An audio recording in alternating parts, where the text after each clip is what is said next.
Breaking news, ladies and gentlemen. The CNN story about Bobi Wine's campaign has just dropped. Breaking news, and welcome to Mordecai Morisa Live. Let's watch the clips here. This is the man seeking to remove President Museveni from power after 40 years. He has incredible support among the young people. As Bobi Wine arrives. When the former general came to power after a civil war in 1986, Bobi Wine was just 4 years old. I believe that General Museveni largely views Uganda as his personal property. Why won't you be allowed to campaign freely? Well, I believe it is fear. It is fear that General Museveni knows that he has no support. Everywhere Bobi Wine goes, there's dozens of police officers, soldiers. It always ends up in a scuffle. And right now, they're blocking his way from coming into a rally venue. And that's Teargas. Before he's even inside, we're hearing that sound like live shots.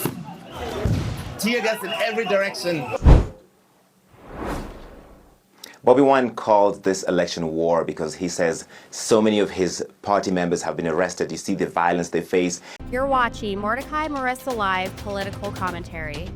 Please consider subscribing to help grow Uganda's Voices of Struggle ecosystem. Thank you. I cannot appreciate you enough for using your valuable time to always go on social media, break down things for people.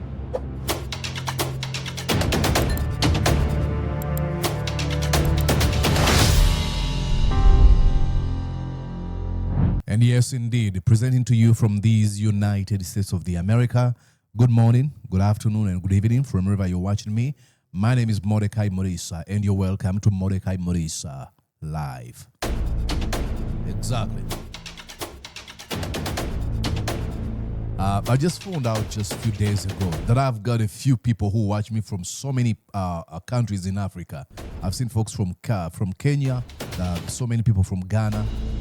There's a lot of people who watch me from Sierra Leone. I went through my Facebook analytics, and I'm like, and some of them were writing down in the comment section, be like, hey, Mordecai, I can't understand what you say, but I keep on watching because I know what's going on in Uganda is completely unfair.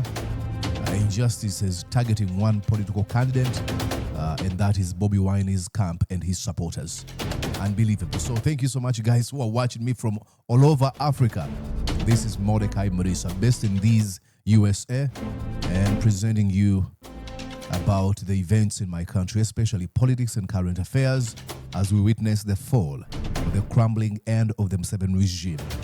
Museveni has been in power for almost 40 years, and he still wants to cling on to that power with a firm grip. And here we are to expose the dictatorship, the pathological liar he's been for years, a hypocrite.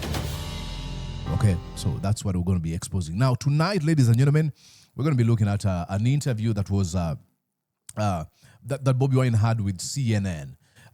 Remember, there was some funny generative AI. Ugandans came up with this AI where they made Museveni say that he wasn't inviting, or the doors to Uganda were closed to folks like Larry Madowo, a CNN reporter. This is 100% AI, but it was really, really, really funny. And why?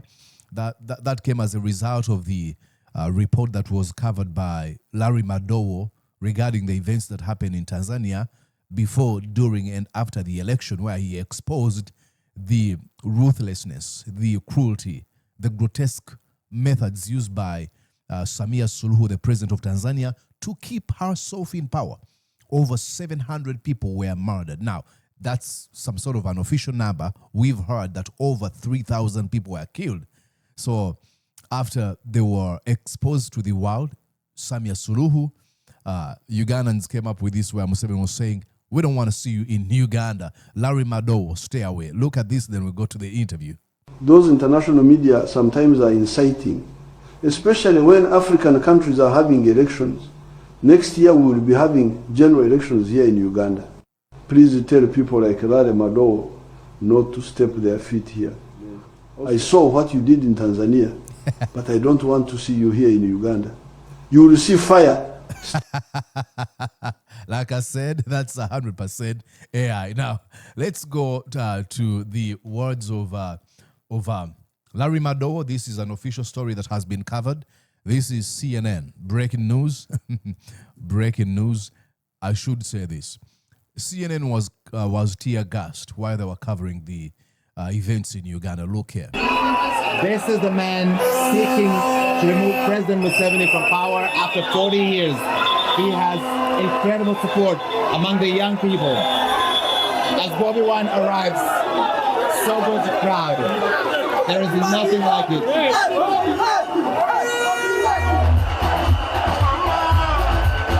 Bobi Wine wants Ugandans to sing a new tune. The musician turned politician is running for president for a second time.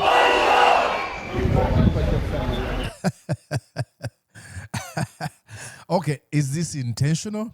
CNN shows you the momentum, the flamboyance, the exuberancy, the love and color on Bobi Wine's camp. And then they switch to Museveni. See how he gets out of the car. Now, I'm not making fun of Museveni, but you can pretty tell the distinction between the two camps.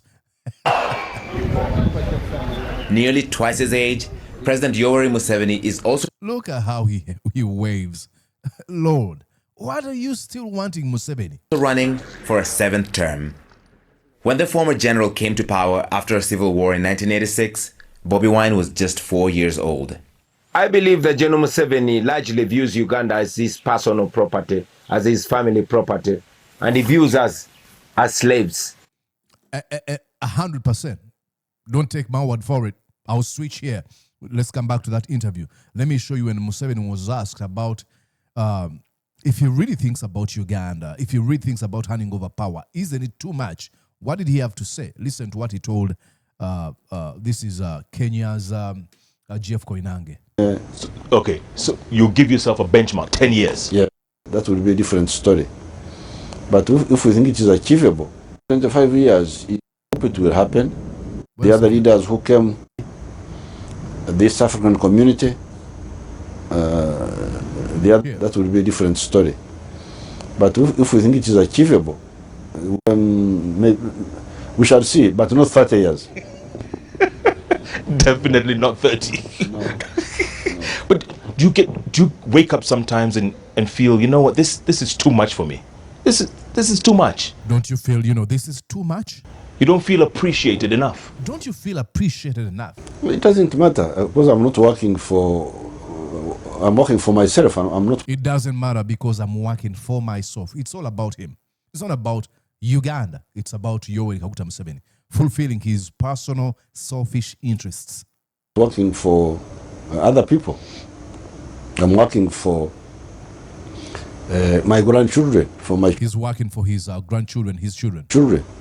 Okay, now let's go back to the interview. So he doesn't really care, that's why he's confident to say that, and that's why Bobi Wine was so open to say Museveni sees us as his own slaves and is the master. It is our time to change our future. Bobi Wine accuses security forces of using violence to stop him from campaigning. At the stop in northern Uganda, supporters formed a protective shield around the candidate as military officers whipped them. Imagine, ladies and gentlemen, this what you're watching is not Gaza. This is not former Kosovo. This is not Democratic Republic of Congo or Somalia, where they've told you that there's a war going on. This is an official presidential candidate being shielded by his own supporters, and the military says, no, you won't do it. And to prove you, we're going to beat you. This is done in broad daylight. And now you might be wondering, and these people know that this is wrong, this is against the law, outside of the Constitution. They know. But they've been emboldened by the lawlessness and impunity and the system that protects lawbreakers within Uganda. They know this grants them promotion and new ranks in the military. This is done at the behest of Yoweri Kaguta Museveni. So they know. That's why they're not afraid. Whether you capture them on camera, at the end of it all, their salaries will be bumped. And besides that, they'll get new promotions in the military. one of his closest aides was wounded. Look at what the police and the military are doing to us for no crime whatsoever. The Electoral Commission condemned the incident that is now under investigation. He says more than 400. It's not under investigation. That was already ignored. Already. 150 members of his party and supporters have been imprisoned during the campaign, others tortured or disappeared. Some people have been shot dead at my rally, and I know the regime has me as the main target. Why won't you be allowed to campaign freely? Well, I believe it is fear. It is fear that General Museveni knows that he has no support. Every time I go out to campaign, I know that somebody is going to be beaten, somebody is going to be killed, run over by the police, shot with live bullets, and all that. The UN Human Rights Chief has condemned widespread arbitrary arrests, detentions, and the use of unnecessary or disproportionate force against the opposition. CNN filmed hundreds of police, military, and special forces at Bobi Wine's rallies in the capital, Kampala. They blocked him from using some roads, beat up some... Ladies and gentlemen, look at that. This man, that extremely stupid and dramatic, he jumps from this truck, goes down, look at what he does. Beat up some supporters and tear-gassed bystanders. He starts kicking an innocent man. Everywhere Bobi Wine goes, there's dozens of police officers, soldiers. It always ends up in a scuffle. And right now, they're blocking his way from coming into a rally venue. And that's tear gas. Before he's even inside, we're hearing that sound like live shots. Tear gas in every direction. Tear gas in every direction. It's really become a chaotic scene. And this happens at every Bobi Wine. Police told CNN that they were forced to use tear gas here to disperse people and clear a busy intersection. They have repeatedly denied that they're specifically targeting Bobi Wine or his campaign. Like we think they're going to admit. They deny. Are we fooling ourselves that, the police is going to be like, okay, we are doing this because we are targeting Bobi Wine? Of course, they're going to look, come up with all types of excuses. We all benefit from coming out of this election with the most minimal damage on individuals and property. The most minimal, not without any damage, but the most minimal. Then how do you quantify? Over 100 people were killed in the last election. So the most minimal is killing like 40 people? Just thinking. There are 6 other candidates running for Uganda's top job, but January's election is largely a rematch between the president and the pop star. In a free and fair election, can you beat President Museveni? If 2021 was a free and fair election, I would be president already. Will this be a free and fair election? This is not an election to begin with. This is war. Uganda's Don't take my word for it. I mean, you've seen the scenes. This is not an election where you have Museveni given a free pass to do whatever he wants. Let me give you an example. You might be watching from far away. There's this thing the police is using, but we're trying to make sure that Bobi Wine doesn't hold processions. And in doing so, we're going to use tear gas, pepper spray, and beat up some of his supporters so that we disperse them. But Museveni is allowed to hold processions. His supporters across Uganda are holding huge processions where people are being ferried from different constituencies. People are being given money to attend Museveni's rallies. People are being given food and are given yellow T-shirts, Museveni's political party's brand color, to create an impression that, he's got support. Bobi Wine, people just follow him. They enjoy his processions. They yearn to see him. So you have one side that is doing everything within the law. This is Bobi Wine. Every time he's set out to go and hold a campaign rally, the first thing he tells his own foot soldiers and his own supporters is, please make sure you don't break any law. Remain peaceful. On several occasions where he's been seen being assaulted, the only thing he does, raises his hands and says, do not fight them. Just keep your cameras on. Make sure that you do not resort to violence. Even in situations where he's been blocked to go and hold his rallies in different places, he stands on top of his car. And his message has been always consistent.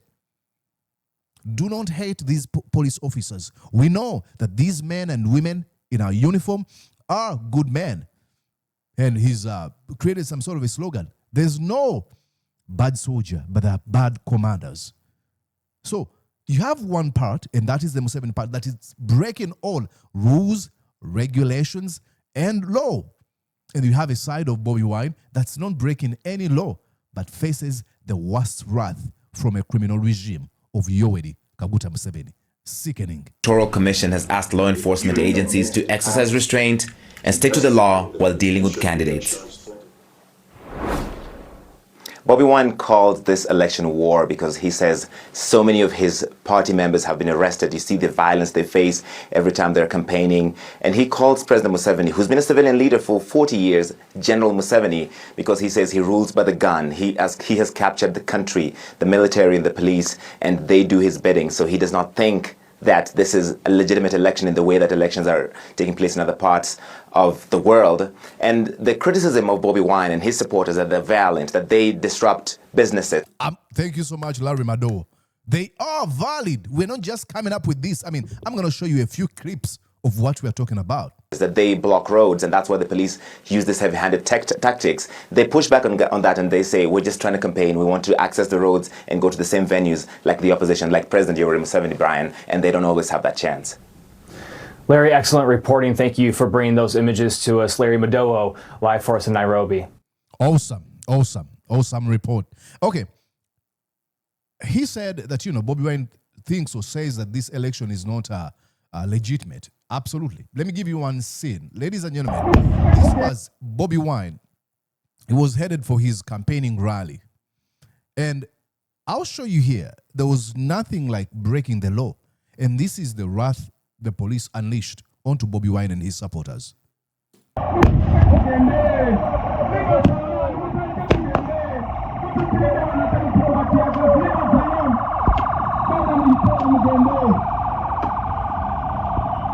Look at the impunity.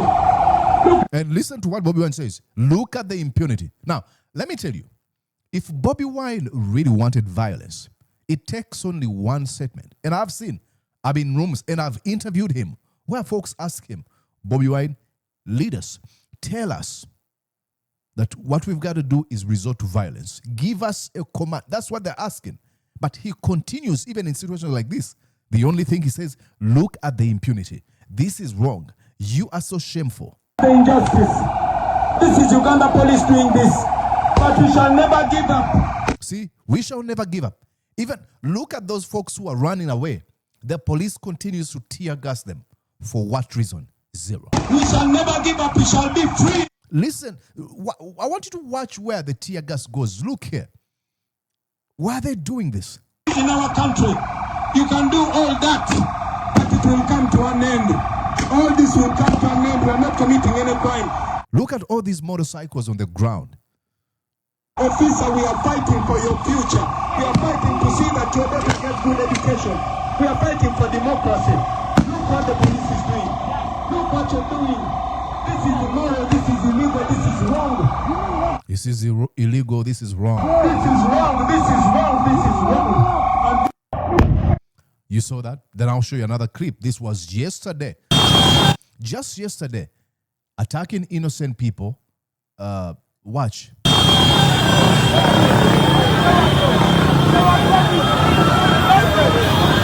No crime has been committed.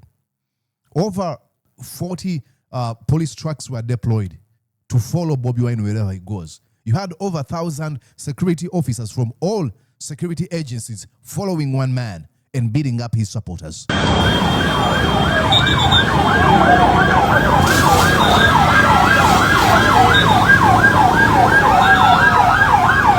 Look at the businesses of people abandoned. They left, ran away, afraid of what this police is going to do. No crime had been committed by these people, but in a pursuit to create fear so that then you can do whatever you want. This is what you've got to do. It's sad.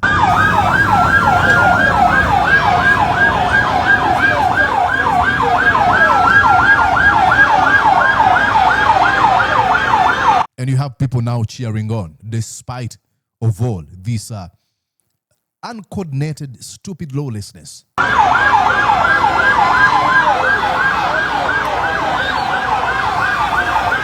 have them cheering on. Unbelievable. So, ladies and gentlemen, we have the interview finally. And we appeal to the international community to share what we go through. I know, and I believe in the words of Martin Luther King Jr. A threat to justice anywhere is a threat to, a threat to justice anywhere is a threat to justice everywhere. Or injustice anywhere is a threat to justice justice everywhere. What's the phrase? Yeah, injustice anywhere is a threat to justice everywhere. So share with us.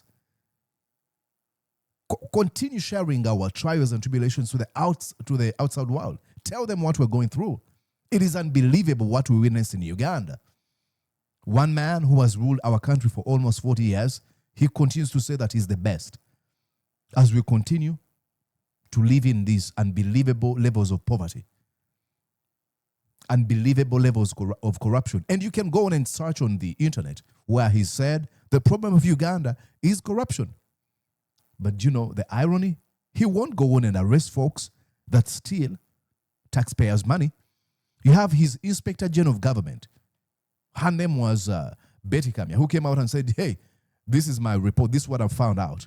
After serving in this position, most of the money is stolen by 15% of folks who work in the government. She knows them, but she couldn't launch investigation into their actions and let alone get them arrested, because they're being protected by Museveni. You actually had another Inspector General of Government, Irene Mulyagonja, who said all corrupt folks in Uganda hide behind Museveni. Museveni is the shield for the corrupt. But away from corruption, you have lawlessness and impunity. At the top is the killing of people. And investigations are not followed up at all. You have people being killed on a daily basis, and nothing happens. Ladies and gentlemen, I'm referring to a man who portrays himself as some sort of a strong voice within the African body politic. He always talks about the African nationalism and the coming together of the African nations. But he's against the ideas that would actually bring African countries together, because he believes in an idea that he himself alone has got the vision for the future of Africa. And his overstaying power has now influenced other countries to just be like Uganda. His friend, of whom he fought the war that brought him in power, Paul Kagame, is the president of Rwanda. A dictator who usually wins an election with 90%, 95%, 99%. He believes that he's the only visionary guy within Rwanda. Museveni influences the politics in Sudan and South Sudan. He's got his hands involved in the politics in the Democratic Republic of Congo. As a result of his overstaying power, he's got Kenyans thinking about amending the constitution so that they get rid of the term limits. And then now you see how he's completely corrupted a country in the southern part of Uganda, which is Tanzania. There are some allegations that some of the people, soldiers that were involved in the mass massacre of the Tanzanian people, were actually hired from Uganda. Now, those allegations remain to be verified, but I won't be surprised. And Museveni continues to get involved in the politics of other countries. He's convinced himself that he's the only vision bearer of Africa. And now he's got a son who believes that he's the one supposed to be president when Museveni leaves. And guess what the son does? Threatens his political opponents and his father's political opponents. He's threatened to behead, cut off a head of somebody. He uses his social media accounts to demonize women. He blocked me, myself, when I asked him a question. So that is Uganda for you. And I know if you're watching me from some parts of Africa, this is not some sort of a new thing you're listening to. there's a sickness within so many African leaders. It is keeping firm grip on power, like what you see in Cameroon with Paul Biya and so many other countries. I've always had many folks in Africa say, we don't like those folks in America and Europe because of they hate Africa. Do you know they killed Muammar Gaddafi? And probably your argument could hold some substance. But let me ask you, brother and sister, do you want to get me convinced that Muammar Gaddafi believed that he was the only man who could lead Libya for over 40 years from the 1960s? Come on, ladies and gentlemen. You know, if you're going to stay in power for almost 50 years or 45 years, you're going to employ some of the wildest tactics to keep yourself in power. And that's what Muammar Gaddafi did. And a people that have been oppressed for so long have an opportunity to get rid of you. They won't even care about the ally. So that's why you end up having Americans or Europeans or any person locking hands with your opponents to get rid of you. But these folks in Africa usually want to make us think, oh, that's rocket science. Muammar Gaddafi was this flawless man. Do you know what he used to refer to himself as? The king of kings. And Museveni, recently, I think a few months ago, he referred to himself as the modern day king. All right, we got our story. I hope you had a wonderful time. Please make sure that you join this feed, Mordecai Morisa Live. And if you are from another part of Africa, please make sure that you write it down in the comment section. And you, a Ugandan, please, what do you think about this story that has been covered by Larry Madowo of CNN? I enjoyed it. See you later. Did you enjoy what you just watched? I'm sure they did. I'm going to guess that you did. How about you consider subscribing to Mordecai Marissa Live YouTube channel? Thank you.